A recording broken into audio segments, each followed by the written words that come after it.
Voyons maintenant la Réformation en Suisse.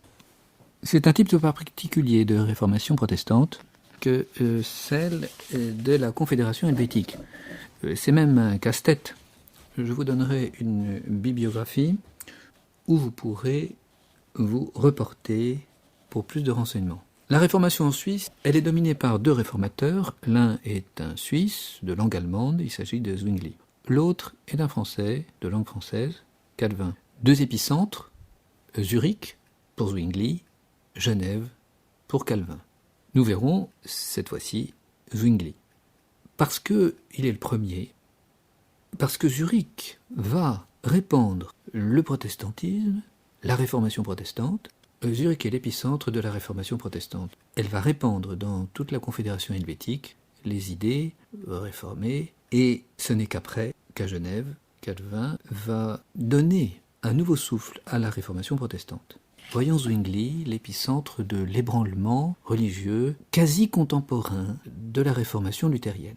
On remarquera tout d'abord que la réformation protestante à Zurich est liée au développement de la réforme, au développement politique et économique de la ville de Zurich, qui prend la tête de la Confédération helvétique devant Lucerne dans le premier quart du XVIe siècle.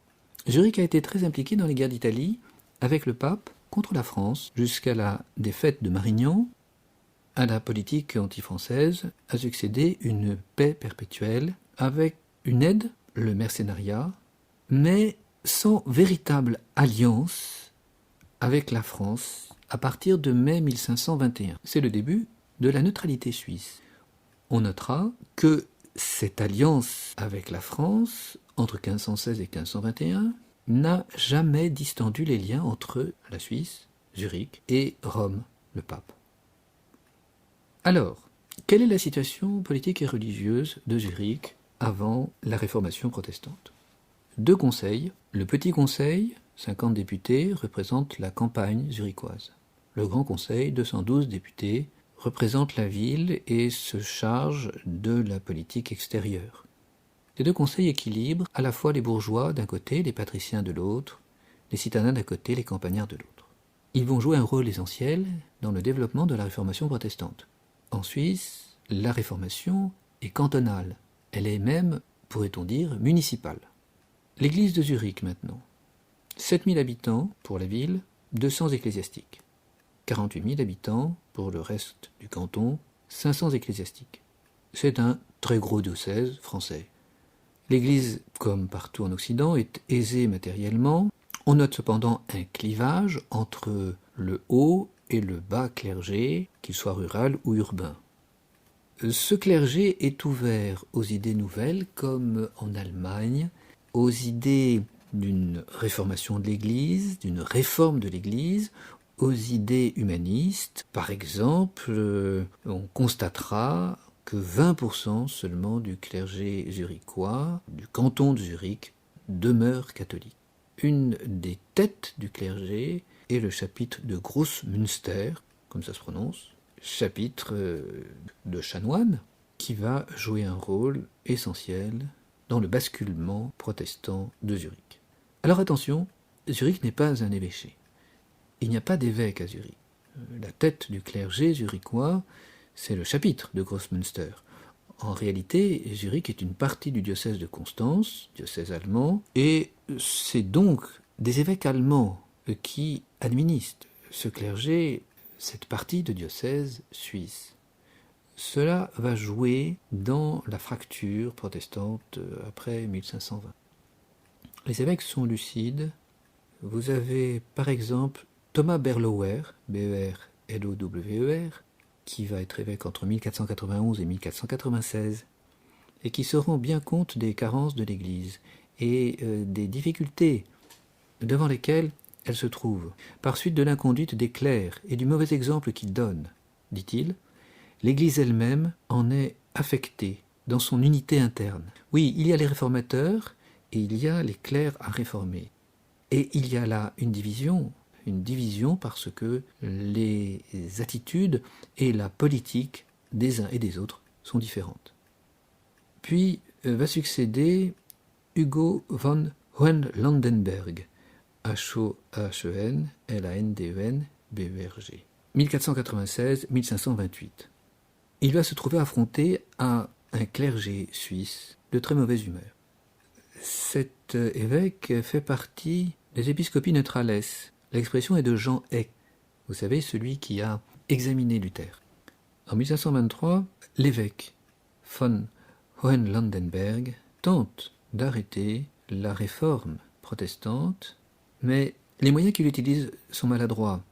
Taxer les péchés, par exemple des clercs concubins. En même temps, cela ramène de l'argent dans les trésors de l'Église. Si le clerc concubin se dissimule, l'amende sera majorée. Évidemment, cela crée une division accrue entre les clercs réformateurs et les autres. L'évêque de Constance s'appuie sur les Habsbourg, mais le calcul politique là est mauvais. Les Habsbourg ne sont pas persona grata à Zurich. Alors c'est un diocèse qui est malade et qui est déjà en état de pré-rupture, pourrait-on dire. Ces épiscopi neutrales tentent d'arrêter, par des mesures plus politiques que religieuses, la réformation. Alors lorsqu'éclate l'affaire Luther, les cantons suisses se tiennent dans un attentisme. Ils n'appliquent pas la bulle qui condamne Luther à la fin de 1520. Ils ne mettent pas Luther et les luthériens au banc de l'Empire, dont ils font partie, décision de Worms d'avril 1521. Et même, dès avril 1523, les premiers prédicants réformateurs luthériens sont installés par le magistrat, qui va être gagné par leur prédication. Le magistrat, c'est le grand et le petit conseil. C'est ce qu'on dirait en France la municipalité. Alors Zwingli, le spécialiste français de Zwingli, c'est M. Paulet, qui a écrit un livre sur Ulrich Zwingli, une espèce de petit compendium de 115 pages en 1988, et puis, beaucoup plus important, une thèse, Ulrich Zwingli et le Zwinglianisme. Zwingli, Z-W-I-N-G-L-I. Il y a plusieurs orthographes, c'est la plus commune. Zwingli est un paysan, il a le caractère d'un paysan rusé, belle et brave personne, de taille moyenne, le visage rosé et amical, habile, prudent et de bons conseils. Il était d'une conduite honorable, de sorte que ses adversaires n'avaient rien à lui reprocher, sinon pour se distraire qu'il jouait de la harpe. Grand prédicateur, cette prédication, il l'appuie sur l'exégèse. On dira que c'est un prophétie, prophétie, c'est-à-dire qui unit à la fois la sagesse de l'exégèse et puis le tonus de la prédication. Un bourreau de travail aussi, comme Luther, et quelqu'un qui va emprunter beaucoup à la scolastique, au père de l'Église, à la tradition, aux humanistes comme Erasme, et puis pour terminer, à Luther. Puis il rompra avec tous. Il est né le 1er janvier 1484 à Wildhaus, W-I-L-D-H-A-U-S, dans le Toggenburg, c'est-à-dire une région de Suisse qui relève du canton de Saint-Gall. C'est une région élevée, 1200 mètres d'altitude. Nous sommes en présence d'un montagnard. Famille aisée de cet enfant, Ulrich, U-L-R-I-C-H, que l'on changera en Uldrich, H-U-L-D-R-Y-C-H, va d'abord suivre des études à Bâle, puis à Berne et à Vienne, 1494, 1497, 1498. C'est à Vienne qu'il découvre l'humanisme, qu'il va se passionner pour l'humanisme. 1502, à l'université de Bâle, il fait ses études philosophiques, il obtient un bachot en lettres le 18 septembre 1504, puis il est maître en 1506. Il a alors des relations suivies avec les humanistes, Oswald de Myconius, Beatus Renatus ou encore Loriti. Il est marqué par la physique d'Aristote, mais il est aussi marqué par la philosophie scotiste, Duns Scott, docteur subtil, vulgarisé par Thomas Wittenbach. W-I-T-E-N-B-A-C-H. Il reçoit la charge de curé de Glaris en 1506 et il y restera 10 ans, c'est une faveur de son oncle Bartholoméus. Il continue ses études, se livre au grec, important pour la connaissance du Nouveau Testament, et puis va fréquenter Erasme, qui est installé à Bâle depuis 1515 et qu'il visite au printemps 1516. C'est l'époque de l'humanisme chrétien. 1515, c'est aussi l'époque de la guerre d'Italie. Il est aumônier à Marignan. Cette bataille sanglante lui ouvre les yeux. Il écrira un texte sur le sujet, le Labyrinthe, en 1516.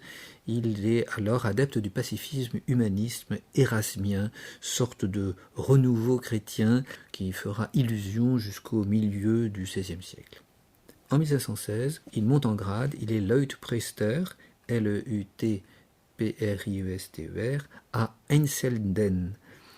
C'est un grand lieu de pèlerinage marial, E-I-N-S-I-E-L-D-E-L-N, près de Zurich.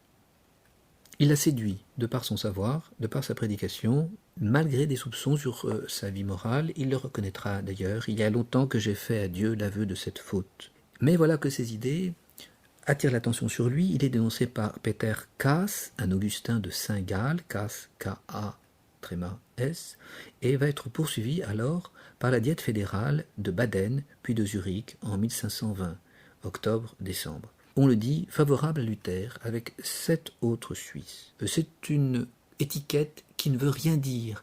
Dans la grande cosmotion luthérienne de l'époque, toute personne mal sentante, on dirait en France, est assimilée à un luthérien. Il commence donc des démêlés avec l'évêché de Constance. Un mandat du Conseil lui permet cependant de prêcher l'évangile réformé. Et c'est là que l'on voit l'opposition politique entre l'évêque et le Conseil zurichois, dont profite Ulrich Zwingli. Sa réputation de luthérien, finalement, ne décourage pas le Conseil, parce qu'il est suisse. Et nous voyons là alors jouer en faveur de Zwingli le même ressort qui a été si puissant dans la réformation de Luther. Le nationalisme, mot tout à fait contemporain et complètement anachronique, mais c'est bien de cela dont il s'agit. Alors il se défend, il n'est pas luthérien, il le dira dès 1521. Nous avons une lettre du 3 juillet 1522. Nous n'avons vraiment rien de commun, ni avec Luther, ni avec quiconque porte préjudice à la doctrine chrétienne et nuise à la tranquillité. Non, aucune communauté. Que donc les papistes ne m'appellent pas luthérien, car je n'ai pas appris la doctrine du Christ de Luther, mais bien de la parole de Dieu elle-même. Je n'entends porter aucun nom que celui de mon commandant, Hauptmann, le Christ, au service de qui je suis. Je n'ai pas de leçon à recevoir de Luther, dit-il l'année suivante, dont le nom m'était inconnu 2 ans après que je m'en sois tenu exclusivement à la Bible. Et donc nous voyons bien là que Zwingli, comme Luther et comme beaucoup d'autres réformateurs, qui soient ou non en cheville, et ils l'ont tous été, il y a une internationale de la réformation protestante, ces réformateurs ont bu à la même source, tout en étant indépendants les uns des autres. Cette théologie et cette philosophie de la fin du Moyen-Âge dont nous avons suffisamment parlé au premier semestre. Alors la rupture va se faire, non pas d'ailleurs vraiment pour des raisons théologiques, mais plutôt pour des raisons disciplinaires. C'est en effet lors du partage de 2 saucissons, oui, 2 saucissons, 2 saucisses, avec l'imprimeur Froschhauer et ses employés, le 23 mars 1522. Nous sommes en plein carême et même en pleine semaine sainte. Zwingli justifie cet acte qui pourtant va contre l'abstinence et va même gravement contre l'abstinence.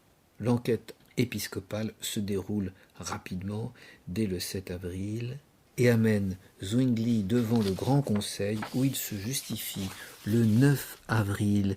Le Conseil demande des précisions à l'évêque sur le cas, mais Zwingli se défend, il garde la discipline qu'il a adoptée et il prouve par l'Écriture sainte la vanité des dispositions alimentaires, utilisant Matthieu chapitre 15 verset 11. Écoutez et comprenez, ce n'est pas ce qui entre dans la bouche qui souille l'homme, mais ce qui sort de la bouche, voilà ce qui souille l'homme. Alors l'affaire va s'accentuer au mois de mai 1522, donc mois par mois, la diète de Lucerne est saisie de la prédication de Zwingli. Zwingli s'enhardit, il écrit une supplique à l'évêque de Constance pour demander l'abrogation du célibat ecclésiastique. Donc ça n'est plus une question de saucisson. Il est d'ailleurs marié secrètement déjà depuis printemps avec Anna Reinhardt. Alors cette situation va être extrêmement explosive. Au mois de juillet 1522, une dispute victorieuse se tient contre le franciscain Franz Lambert d'Avignon. Et cette dispute publique qui s'est passée devant le magistrat, c'est-à-dire le conseil, décide que Zwingli ne prêchera plus publiquement que l'écriture sainte. Il écrit d'ailleurs un Apologeticus Archetels, qui est un avertissement de ses positions. Nous sommes au mois de juillet, et il va démissionner de sa charge, ce que refuse le Grand Conseil. Cette démission est très habile. Au mois d'octobre 1522, le Conseil refuse.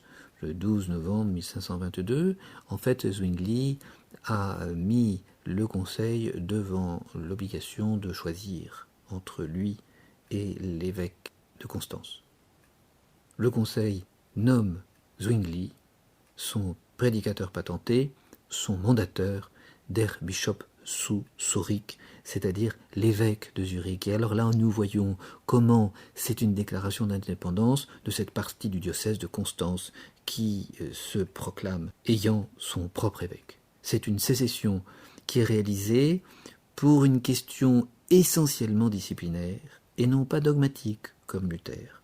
C'est la différence entre les deux types de réformateurs. À partir de ce moment-là, l'évolution intellectuelle et spirituelle de Zwingli va suivre le même chemin que celui de Luther. Voyons les étapes successives. Il a tout d'abord abandonné la scolastique, et ça bien avant sa révolte, en 1515. « J'ai progressé dans mon jeune âge, dit-il, dans les sciences humaines autant que ceux de mon âge. Et alors qu'il y a 7 ou 8 ans, je commençais à m'appliquer à l'étude de la Sainte Écriture, je rencontrai un obstacle dans la philosophie et la théologie des scolastiques. Finalement, je me mis à penser, induit par l'Écriture et la parole de Dieu. Laisse donc tout cela de côté, et attache-toi seulement à la pensée de Dieu, connue dans sa propre parole, en sa simplicité. Je me mis alors à prier Dieu pour obtenir sa lumière, et l'Écriture devint pour moi beaucoup plus claire, encore que je m'en tins à la lettre, car jusque-là, j'avais lu beaucoup de commentateurs. C'est là, vous le voyez, un signe certain que Dieu mène, car selon mes propres forces, je n'aurais jamais pu arriver là. Il écrit donc ceci en 1522. Abandon de la scolastique. Il va conserver quelques pères de l'Église, Saint Jérôme, Saint Augustin, dans son commentaire sur Saint Jean. Et il s'est mis à prêcher l'évangile du Christ, d'après l'Écriture et les pères, en novembre 1516 jusqu'en 1518, à Einsiedeln, qui est un pèlerinage marial très populaire. Il affirme son talent d'orateur populaire. Il s'appuie sur le Nouveau Testament, qui a été publié par Érasme à Bâle, Novi Testamenti Instrumentum, une traduction à partir du grec. Le message évangélique est l'essence de la religion. Mépris des biens terrestres, charité fraternelle, par exemple, dans le sermon sur la montagne, qui est la base de l'évangile. Les évangiles du jour sont l'occasion pour Zwingli de prêcher. Ce ne sont plus les grands thèmes dogmatiques, le purgatoire, la Vierge Marie. Ce ne sont pas les indulgences qui sont prêchées, par ailleurs, en Suisse, à Schwyz et à Zug, les deux cantons premiers de la Confédération, le père Samson. Il va alors, à partir de janvier 1519, se concentrer exclusivement sur la lettre de l'Écriture. C'est un nouveau programme de prédication. Il va faire successivement Saint Matthieu et les Actes des Apôtres en 1519, la première à Timothée, les Galates, la deuxième à Timothée en 1520, en 1521, la première et la deuxième épître de Saint-Pierre, en 1522, les Hébreux, en 23, Luc, en 24, Jean, en 25, tout l'Ancien Testament. Il enseigne dans la Greca, G-R-A-E-C-A, c'est-à-dire l'université humaniste locale. Il commente là les psaumes dans l'hébreu en 1520.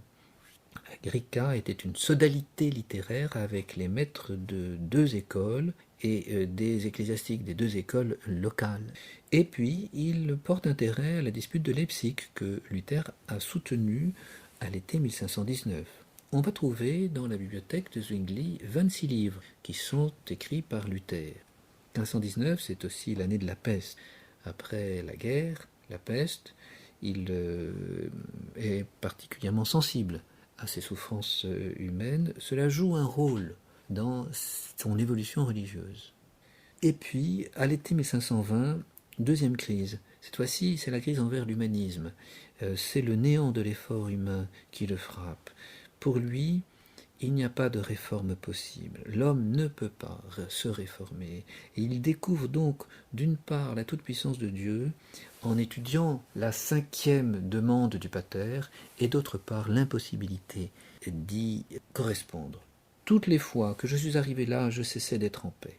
Il m'était avantageux que Dieu ne me juge pas à l'aune de mon pardon, quoique je reconnusse que ce qu'il a enseigné dans sa parole est juste et parfait, et après que ma pauvre conscience m'eut longtemps accusé et justifié, je me retirai vaincu et captif au point de devoir me rendre à Dieu. Seigneur, je ne dois pas attendre de toi que tu me pardonnes aussi à la mesure de mon pardon. Seigneur, je suis un homme prisonnier. Pardonne, Seigneur, pardonne. À la longue, je devins si fatigué de prier qu'ensuite la volonté me manquait d'articuler les paroles. Je ne ressentais qu'une angoisse extrême qui me laissait démuni devant la prière que Dieu m'a prescrite. Car j'entends bien, il n'est personne de si conciliant qui ne doive se reconnaître à la parole « Pardonnez-nous » et s'abandonner à la pure grâce de Dieu. Et c'est là la vraie prière. Apprendre à se connaître soi-même et s'éprouver, et selon que l'on s'est trouvé, s'humilier. C'est un écrit du début 1520. C'est une vraie crise, une crise morale, une crise religieuse. Cet écrit personnel va être poursuivi par une lettre à Myconius, M-Y-C-O-N-I-U-S, le 24 juillet 1520. Elle s'exprime après la bulle comminatoire contre Luther. Il n'est pas certain que Zwingli, d'ailleurs, en ait eu connaissance à cette date. En tout cas, les idées sont semblables entre Luther et Zwingli. La grâce seule vient au secours du pécheur. Il suffit la confiance en Dieu. C'est ça, la vraie foi que prêche l'Épître aux Galates. L'Épître aux Galates, l'Écriture est la parole de Dieu. Elle suscite la foi. Et c'est comme une hypostase de Dieu, c'est-à-dire comme une incarnation, une personne de Dieu, et bien supérieure au magistère romain. Ainsi s'exprime-t-il dans un sermon aux Dominicains d'Ettenbach, O-E-T-E-N-B-A-C-H, en septembre 1522. La rupture est consommée donc. Elle a été d'abord disciplinaire au mois de mars. Elle est maintenant, à la fin de l'été, bien exprimée par une nouvelle théologie. Quelles sont les sources de Zwingli? Où a-t-il puisé cette théologie? Le moralisme, indéniablement. Le moralisme de la Devotio Moderna, le moralisme de Zwingli vient de là. Vous exposez dans votre prédication, dit Beatus Renatus, en écrivant à Zwingli, vous exposez le contenu de la doctrine du Christ que vous peignez comme en un tableau, le Christ envoyé de Dieu sur terre pour nous apprendre la volonté du Père et nous inciter à mépriser le monde avec ses richesses, ses honneurs, son appétit de domination, pour nous attacher de tout notre cœur à la patrie céleste, nous exhorter aussi à la paix, la concorde et la belle communauté de tous nos biens, car c'est là tout le christianisme. Donc voilà tout le christianisme. Mépriser le monde, s'attacher à la patrie céleste, être en paix avec le prochain. Ça, c'est la dévotion moderna, l'aspect moral de la dévotion moderna. Il y a bien sûr chez Zwingli l'humaniste, l'érasmien, on l'a vu, l'influence très tôt des poèmes d'Érasme, où Jésus-Christ est présenté comme la source de toutes les grâces, en 1515, et la prédication qui a été centrée sur le Christ à partir de cette année. Il a toujours acquis les livres d'Érasme, il ne s'est pas brouillé avec lui, contrairement avec Luther.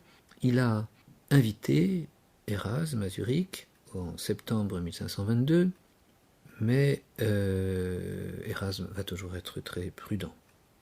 En tout cas, en 1522, c'est certain, Zwingli voit la réforme luthérienne comme un prolongement de l'humanisme. Zwingli est d'abord humaniste, ensuite il est réformé. Le luthéranisme donc, à partir de 1520, les exemples et les écrits de Luther ont agi sur Zwingli qui était déjà prédisposé. Il va retenir en particulier la remise en cause du droit divin de la papauté à la dispute de Leipzig, Il va retenir aussi la méthode de Luther dans son exégèse aux Galates. Jérôme, docteur de l'Église, Jérôme, utilisé pour la philologie, saint Augustin pour la théologie.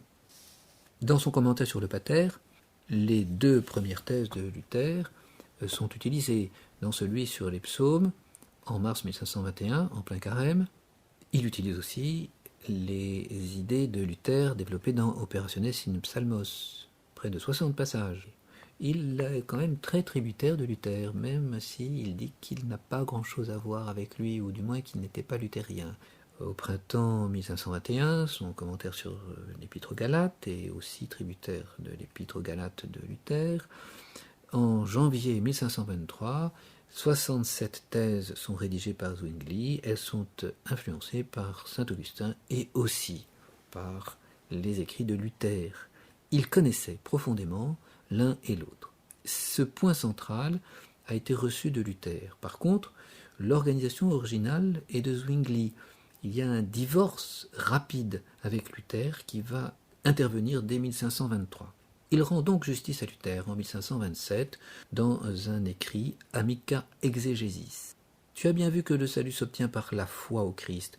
Ainsi la foi est la clé qui ouvre à l'âme le trésor de la rémission des péchés. Toi seul, tu fus l'Hercule qui t'est porté partout avec intrépidité où il y avait danger, qui donc a décrit d'une manière plus lumineuse et claire que toi la lutte de la chair et de l'esprit en des termes puisés à la source des écrits apostoliques. Cependant, il s'affirme indépendant et plutôt utilisateur de Luther. Il attend que Luther, comme père, confirme son propre enseignement sur le culte des saints en 1519. Déjà, la foi subjective de Zwingli, qui est due à cette illumination interne dont nous avons vu la crise morale, cette foi subjective de Zwingli n'est pas la foi de Luther, qu'il réfère toujours à la promesse divine. Zwingli serait plus charismatique que Luther. Cette foi subjective est exprimée dans Apologeticus Archeteles de l'été 1522. Zwingli réprouve cependant d'un côté les catholiques et de l'autre côté les luthériens. Il les appelle des opinions. Les uns cherchent le bonheur dans les traditions humaines et les éléments de ce monde, c'est-à-dire dans leur propre sens humain. D'autres s'appuient sur la bonté et les promesses de Dieu. Ce qui leur est commun, c'est qu'ils travaillent de toute leur force à faire accepter leur opinion. Tandis que je méditais assidûment et priais Dieu de me montrer comment sortir de mon embarras, Dieu me dit « Sot, pense donc à ceci, la vérité de Dieu demeure à jamais. » C'est le psaume 119. 118, si vous préférez. Ça dépend de la notation. Dans la Vulgate, c'est le 118, verset 90. Et attache-toi à cette vérité. Ainsi, après avoir tout laissé de côté, j'en suis arrivé à ceci, de mettre ma confiance en rien, en aucune parole, sinon à ce qui procède de la bouche du Seigneur. Donc Zwingli est indépendant des luthériens. Il y a le point central sur lequel il se retrouve avec Luther, seule la foi justifie, et ensuite il va y avoir une nouvelle organisation. Luther est un exemple, Luther est un entraîneur pour Zwingli. Luther c'est le premier, mais ça n'est pas le seul, ça n'est pas l'origine. Et alors Zwingli va réformer Jérémie. Zwingli mène une réforme en union avec le magistrat, grand et petit conseil. C'est indispensable pour cette cité corporative qu'est Zurich. D'où une première étape, convaincre le conseil que l'autorité de l'écriture interprétée par une assemblée chrétienne est la seule norme de la foi et de la pratique de la cité. C'est là le premier point essentiel. L'Église. L'Église, c'est la communauté des croyants. Et cette assemblée chrétienne, c'est la seule norme de la foi. D'où une première dispute, et nous reverrons ces disputes à l'occasion du calvinisme, une première dispute en janvier 1523. Le Conseil, alors, devient indépendant de toute autorité religieuse. Il est habile à légiférer en matière religieuse. C'est une sécularisation de la religion. Le magistrat et l'Église, où le magistrat et l'évêque sont les mêmes. Première étape. Deuxième étape, ne pas tolérer de failles dans cette communauté. Comme Luther, très vite, Zwingli n'insiste pas sur le libre examen, mais ça viendrait naturellement. Donc il rejette tout autre culte. En décembre 1523, il fait sécession avec non seulement les catholiques, mais avec d'autres réformateurs, qu'on va appeler les indépendantistes. Et donc il va imposer sa réformation. La dispute donc de janvier 1523 était une dispute de pure forme.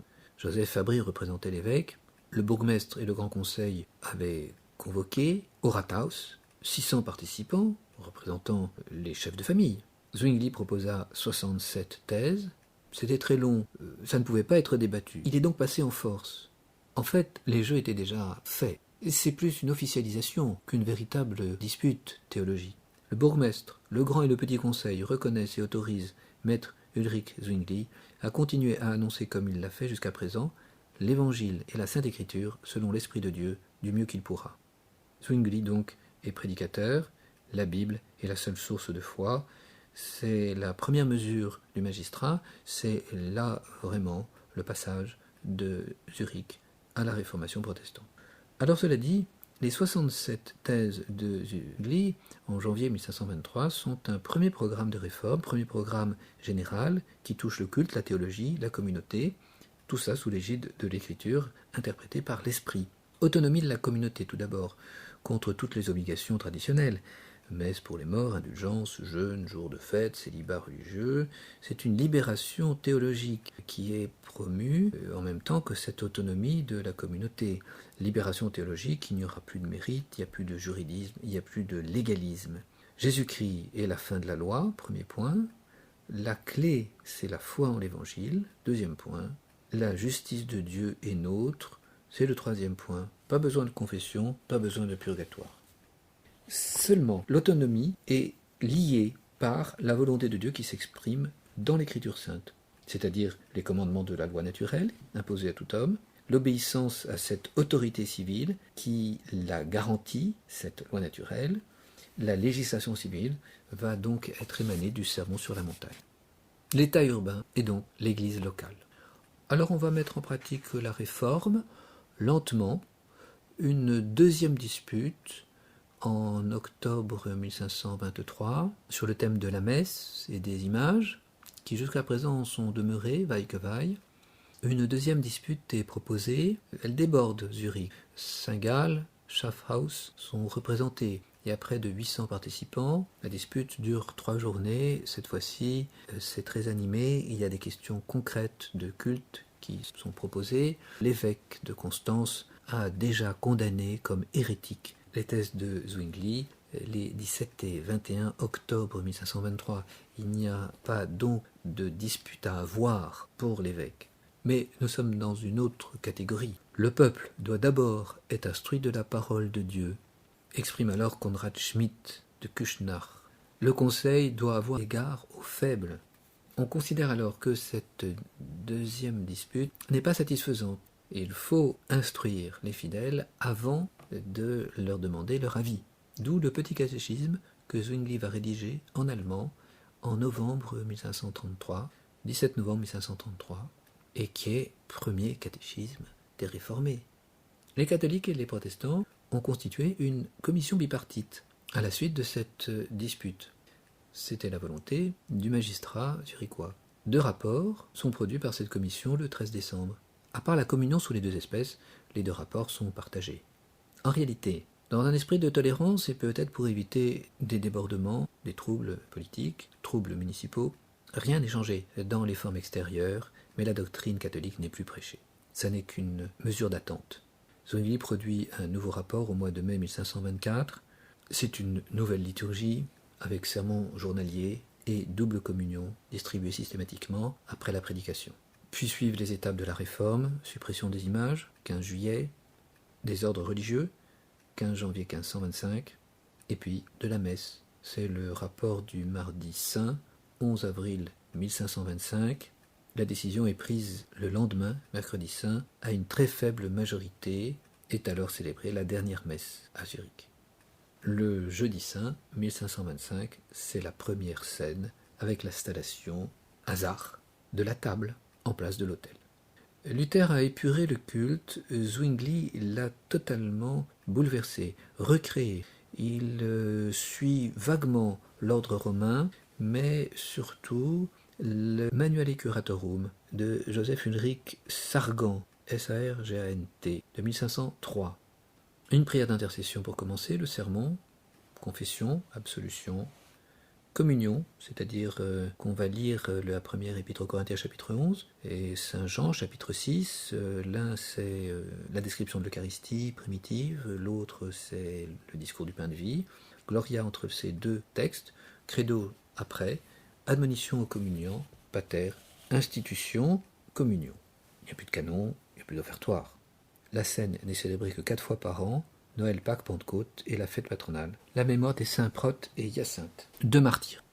Nous terminons avec le nouveau Zwingli, soldat, homme d'État.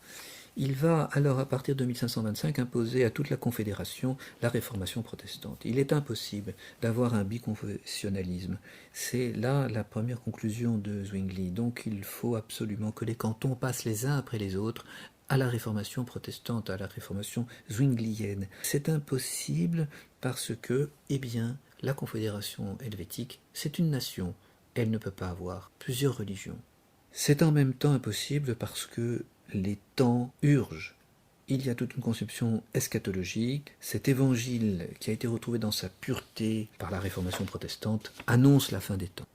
Les catholiques n'ont pas attendu la décision de Zwingli d'étendre, et si c'est nécessaire par le glaive, la réformation au reste de la Confédération. Il y a déjà eu au mois de juin 1524 un front catholique dans le Reich à Ratisbonne où se sont unis des cantons Lucerne, Zug, Uri, Schwyz, Unterwalden, la ville de Fribourg, celle de Soleure. À part Zurich et Schaffhouse, la diète de la Confédération helvétique se rallie à ce front catholique le 20 avril 1524.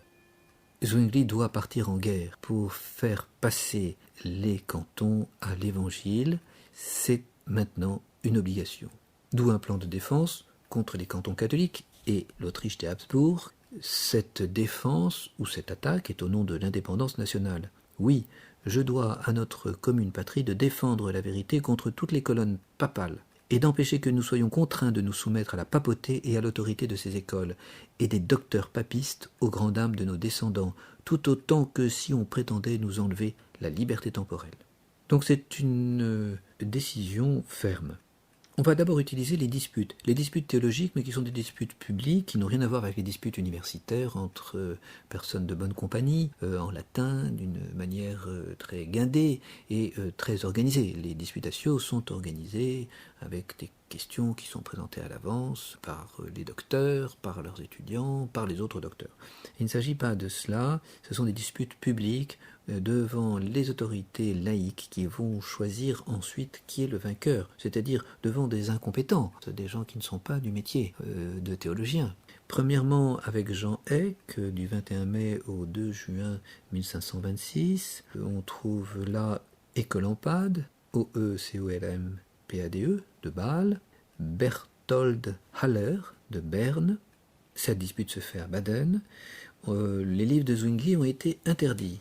De fait, ce sont les catholiques qui ont eu le dessus. Les actes n'ont pas été publiés, sauf par 7 cantons catholiques en mai 1527.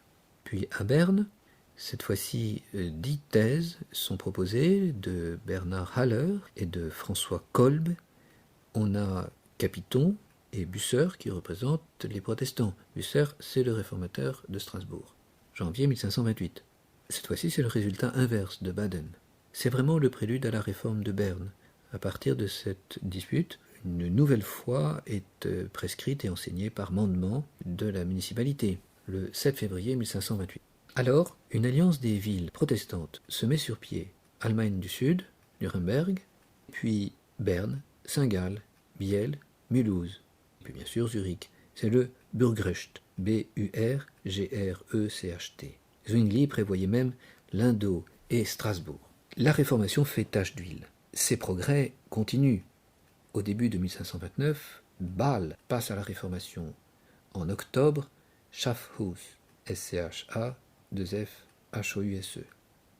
Face à eux, 5 cantons du centre catholique se constituent en Ligue chrétienne, appuyée par l'Autriche, en avril et juin 1529. La guerre est alors inévitable. Le mois de juin voit les premières opérations militaires avec une paix blanche. La Ligue chrétienne est dissoute, mais cela ne sera que provisoire. En fait, on attend le colloque de Marbourg pour voir si on ne peut pas trouver un accord entre réformateurs, Luther d'un côté et Zwingli de l'autre, du 2 au 5 octobre 1529. Mais ce colloque échoue sur l'Eucharistie et c'est peut-être là le signe de l'impossibilité d'arriver à un accord entre les réformateurs. C'est là l'handicap majeur de la réformation protestante et qui apparaît en 1529 évident. Alors la réformation zwinglienne va se développer de son côté. Une deuxième passe d'armes avec les catholiques a lieu moins de 2 ans plus tard, en mai 1531. C'est d'abord un blocus des cantons catholiques contre Zurich, puis des opérations militaires à Kappel, K-A-P-E-L. Le 9 octobre 1531, l'armée zurichoise rencontre les coalisés catholiques. Zwingli est là, présent comme aumônier, et c'est un désastre pour les protestants. Blessé, Zwingli est achevé par un capitaine d'Unterwald.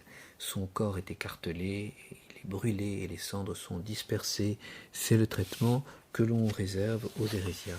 La carrière donc de Zwingli a été violemment interrompu. On doit cependant reconnaître qu'il est un réformateur de taille. Il a vraiment mis le feu à la Confédération helvétique comme Luther avait mis le feu à l'Empire germanique. De ce côté-là, il a une mesure moindre que Luther, parce que la Suisse est moins étendue, moins importante que l'Allemagne. Mais formellement, il a fait basculer le centre de l'Occident d'une manière concomitante avec Luther, ce qui montre la gravité de la situation, ce qui montre que la réformation protestante n'est pas qu'une affaire d'Allemands. Il y a plusieurs foyers, et ces foyers concomitants sont tous aussi graves les uns que les autres, sont tout aussi dynamiques et mettent donc en péril partout la stabilité de l'Église romaine. Tout comme en Allemagne, la réformation zwinglienne engendre inévitablement des heurts, puis des guerres. Zwingli conforte la réformation luthérienne. Même si Luther n'a pas pu s'entendre avec Zwingli, il y a une communauté d'idées, de pensées, pourrait-on dire. En fait, la réformation protestante de Zwingli rend impossible la résolution de la crise religieuse par un retour pur et simple à une unité romaine qui passerait par l'éradication de l'hérésie avec des moyens violents, militaires essentiellement. C'est en cela que Zwingli est particulièrement important dans cette réformation protestante. Nous verrons la prochaine fois la réformation protestante en lien avec la conquête des cantons suisses, l'extension de la réformation à l'univers francophone.